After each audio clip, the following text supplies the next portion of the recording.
Telangana policing లో దేశంలో number 1 ఇది ఉన్నమాటే. కానీ ఇటీవల ఏం జరుగుతుందో నడుస్తున్న రక్త చరిత్ర కళ్ళకడుతోంది.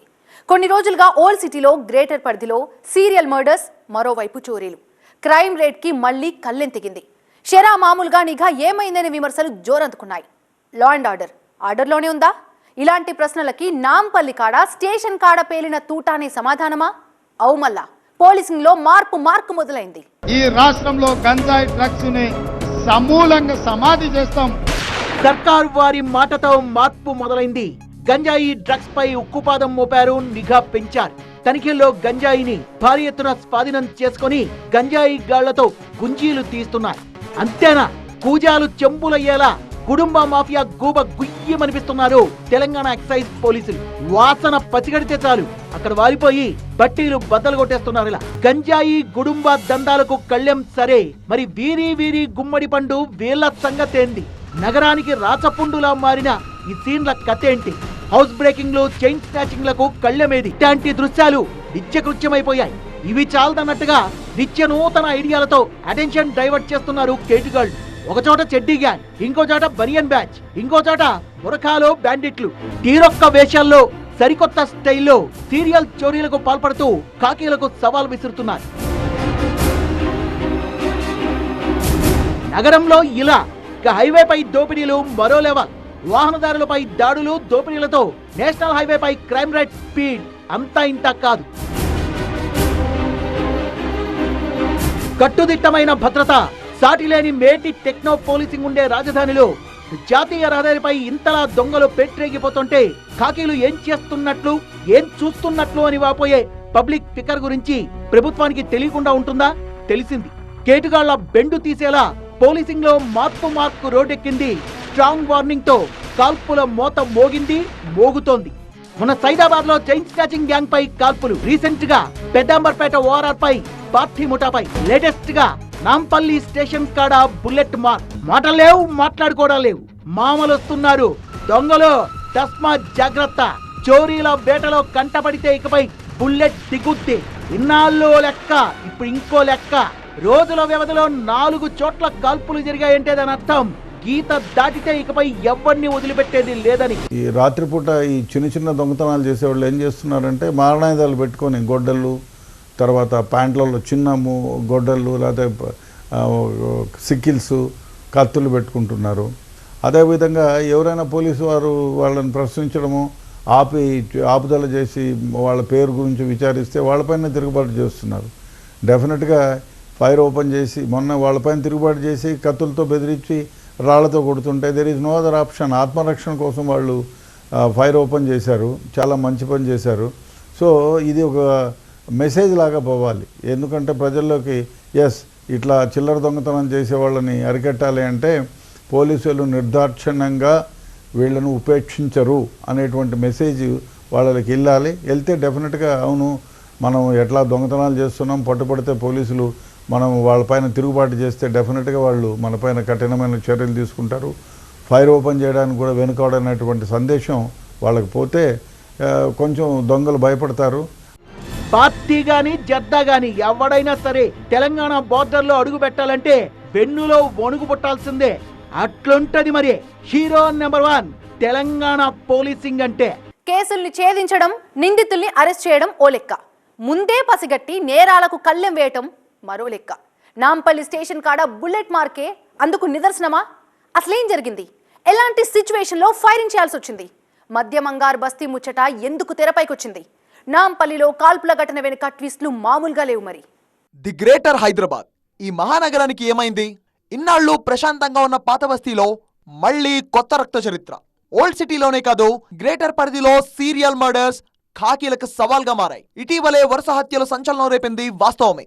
అలాగని శాంతి భద్రతలేం క్లిష్ట పరిస్థితుల్లో లేవు. డే అండ్ నైట్ నిఘాతో క్రిమినల్స్ బెండు తీస్తున్నారు హైదరాబాద్ పోలీసులు. ఓవైపు సంచలన కేసులు ఛేదించడం సహా మరోవైపు ఆర్గనైజ్డ్ క్రైమ్స్ పై పాయింట్ బ్లాంక్ రేంజ్ లో ఫోకస్ పెట్టారు. అందులో ఒక భాగమే నాంపల్లి స్టేషన్ దగ్గర కాల్పుల మోత. సో ఇక్కడ ఒక ఫుట్పాత్ కనిపించడంతో ఈ అక్యూజ్డ్ వచ్చి ఇక్కడ ఫుట్పాత్ మీద కూర్చున్నారు. వాళ్ళతో వెపన్స్ క్యారీ చేస్తూనే కూర్చున్నారు. సో ఇక్కడ మనకు కనిపిస్తున్నటువంటి మెయిన్ రోడ్ అయితే ఉందో ఇక్కడ పోలీస్ పాట్రోలింగ్ వెహికల్స్ వెళ్తున్నాయి. సో ఒక్కసారిగా వీళ్ళ ఇద్దరిని నిర్మానుష్య ప్రాంతంలో ఇద్దరు కూడా వెపన్స్ క్యారీ చేయడాన్ని చూసి సస్పీషియస్గా ఉండటంతో వీరి దగ్గరికి పోలీసులు వచ్చేటువంటి ప్రయత్నం చేశారు. ఒక్కసారిగా పోలీసులను చూసి ఇక్కడ ఉన్నటువంటి ఇద్దరు కూడా తమతో క్యారీ చేసినటువంటి వెపన్స్ యాక్స్తో పాటు నైఫ్తో పోలీసుల పైన దాడికి పాల్పడేటువంటి ప్రయత్నం చేశారు. ఈ వీరి దాడిలో కానిస్టేబుల్కి కూడా స్వల్ప గాయాలైనాయి. సో ఇమీడియట్లీ వీళ్ళని అదుపులోకి తీసుకున్నటువంటి క్రమంలోనే పోలీసులు రాజు పైన ఫైరింగ్ చేశారు. సో రాజు కాలుకి గాయం అవటంతో అతడి కాలు నుండి వచ్చేటువంటి బ్లడ్ మార్క్స్ని కూడా ఇంకా మనం చూస్తున్నాము. సో ఇమ్మీడియట్లీ పక్కన ఉన్నటువంటి అయాన్ని అప్పటికే పోలీసులు అదుపులోకి తీసుకున్నారు. సో వీళ్ళ ఇద్దరు కూడా అనేక స్నాచింగ్స్కి పాల్పడినట్టు పోలీసులు చెప్తున్నారు. చెడ్డీ గ్యాంగ్, బనియన్ గ్యాంగ్ ఇలా ఎవరెవరో ఎక్కడి నుంచో వచ్చి చోరీలకు పాల్పడుతున్నారు. హమ్ కమ్ నహీ అన్నట్టుగా లోకల్ గ్యాంగులు కూడా మళ్లీ తోకజాడిస్తున్నాయి. హెల్మెట్లు పెట్టుకుని బుర్ఖాలు వేసుకుని జ్యువెలరీ షాపుల్లో చోరీలకు పాల్పడిన వైనాలు సంచలనం రేపాయి. దొంగల భర్తం పట్టడానికి మిరకల్ లాంటి పోలీసులతో యాంటీ డకాయ్ టీమ్స్ ను రంగంలోకి దింపారు. ఓవైపు నిఘా పెంచడం సహా మరోవైపు దొంగల అడ్డాపై దృష్టి సారించారు.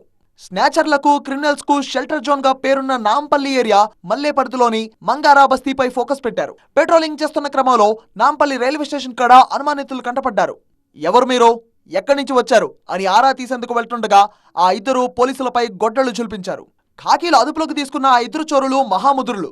నిందితుడు రాజుతో పాటు మరొక వ్యక్తి అయాన్, వీళ్ళ ఇద్దరు కూడా ఇక్కడ మనకు కనిపిస్తున్నటువంటి నాంపల్లి రైల్వే స్టేషన్ అయితే ఉందో రైల్వే స్టేషన్లో అక్కడ వెళ్తున్నటువంటి ప్రయాణికుల నుండి వారిని భయభ్రాంతులకు గురి చేసి వారి నుండి స్నాచింగ్ పాల్పడేటువంటి ప్రయత్నం చేశారనేటువంటిది పోలీసులు చెప్తున్నటువంటి వర్షన్. అయితే గతంలోనూ వీళ్ళ ఇద్దరిపైన కూడా కేసులు ఉన్నాయని పోలీసులు చెప్తున్నారు. చాలా కేసుల్లో వీళ్ళిద్దరూ అక్యూజ్డ్గా ఉన్నారు. మాంగార్ బస్తీకి సంబంధించినటువంటి రాజు పైన అనేక కేసులు ఉన్నాయి. స్నాచింగ్కి సంబంధించినటువంటి కేసులు, చాలా కేసుల్లో వాంటెడ్గా కూడా ఉన్నాడు. అయితే చాలా వరకు ఇతడు చేసినటువంటి స్నాచింగ్లు రిపోర్ట్ కాకుండా కూడా ఉన్నాయనేటువంటిది పోలీసులు చెప్తున్నటువంటి వర్షన్. రాజ్, అయాన్ అనే ఇద్దరు నిందితులు చిక్కారు. వీళ్ల గ్యాంగ్ లో ఇంకా ఎవరున్నారు అనే కోణంలో పోలీసులు దర్యాప్తు చేస్తున్నారు. మరోవైపు కాల్పుల్లో గాయపడిన రాజును ఉస్మానియా హాస్పిటల్ కు తరలించారు. పోలీసులపైనే రాజు అనే వ్యక్తి గొడ్డలతో దాడి చేయడంతో అక్కడ కాల్పులు జరిగిన పరిస్థితి ఏర్పడింది. కానీ ప్రస్తుతం అయితే రాజు ఉస్మానియా హాస్పిటల్లో చికిత్స పొందుతున్నారు. అతను గాయాలు జరిగిన సమయంలో కాల్పులు జరిగిన సమయంలో అతను తొడపైన గాయాలనేది కూడా పోలీసులు చెప్తున్నారు. ప్రస్తుతం ఉస్మానియా హాస్పిటల్లో రాజుకు చికిత్స అందిస్తున్నారు. మరోవైపు సర్జరీ చేసి ఆ బుల్లెట్ను కూడా బయటకు తీసినట్టు కూడా వైద్యులు చెప్పుకొస్తున్న పరిస్థితి. గత కొంతకాలం నుంచే హైదరాబాద్లోని అనేక ప్రాంతాల్లో కూడా డకాయ్ ఆపరేషన్ నిర్వహిస్తున్నారు. ఈ స్నాచర్లు, దొంగలు ఎక్కడైతే దోచుకుని వెళ్ళిపోయే ప్రయత్నాలు చేస్తున్నారో, ఎక్కడైతే స్నాచింగ్ చేస్తున్నారో అక్కడ చాలా వరకు అరికట్టే ప్రయత్నాలు చేశారు. నాంపల్లి స్టేషన్ దగ్గర కాల్పుల ఘటన సిటీలో నక్కిన దొంగల గుండెల్లో రైళ్లు పరిగెట్టేలా చేసింది. తోక జాడిస్తే ఎవరిని విడిచిపెట్టే ప్రసక్తే లేదని పోలీసులు స్ట్రాంగ్ వార్నింగ్ ఇస్తున్నారు. ఇటీవలే సైదాబాద్ లో చైన్ స్నాచర్ గ్యాంగ్ పై కాల్పులు జరిపి నిందితులను అరెస్ట్ చేశారు. అటు హైవేపై దోపిడీలకు పాల్పడిన పార్టీ గ్యాంగ్ బెండు తీశారు నల్గొండ సిసిఎస్ పోలీసులు. నిందితులను చేస్ చేశారు. తిరగబడ్డా వదలకుండా వెంటాడారు. కాల్పులు జరిపి దొంగలకు చుక్కలు చూపించారు. నిందితులను ఎట్టకేలకు అరెస్ట్ చేశారు. వాళ్ళు ఎక్కడెక్కడ చోరీలు చేశారో లెక్క తీస్తామన్నారు నల్గొండ జిల్లా ఎస్పీ శరత్ చంద్ర పవార్.